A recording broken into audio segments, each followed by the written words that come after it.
अगर आप भी चाहते हैं JMK म्यूजिक का ऑडियो वीडियो सबसे पहले आप तक पहुंचे, तो हमारे चैनल को सब्सक्राइब करें और साथ ही बेल आइकन के घंटी को दबाना ना भूलें।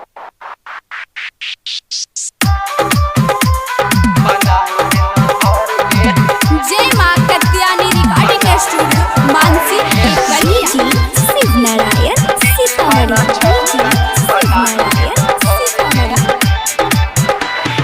बेगूसराय बलिया घूमै तो सगर गे बेगूसराय बलिया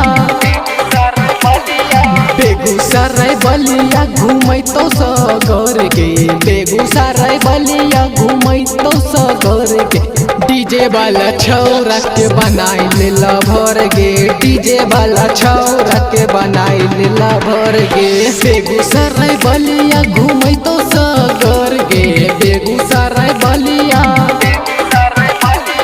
बेगूसराय बलिया घूमै तो सगर गे बेगूसराय बलिया घूमै तो सगर गे डीजे वाला छौरा के बनाई लेला भर गे डीजे वाला छौरा के बनाई लेला भर गे। जय मां Katyani recording studio Mansi Shivnarayan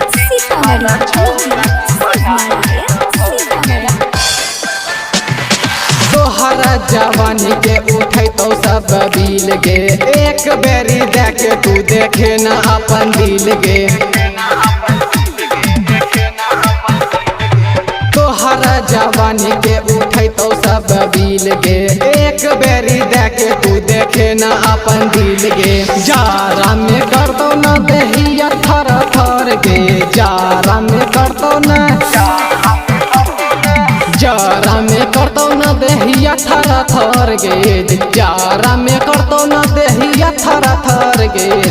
DJ वाला छौरा के बनाई लेला भर गे डीजे वाला छौरा के बनाई लेला भर गे।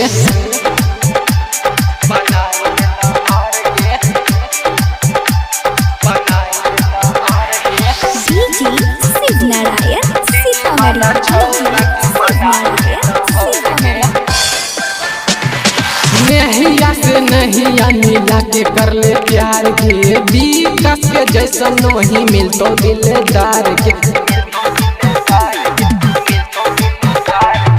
नहिया से नहिया मिला के कर ले प्यार के विकास के जैसा नहीं मिलतो दिलदार के सना वाला छौरा नचै तो रात भर गे सना वाला छौरा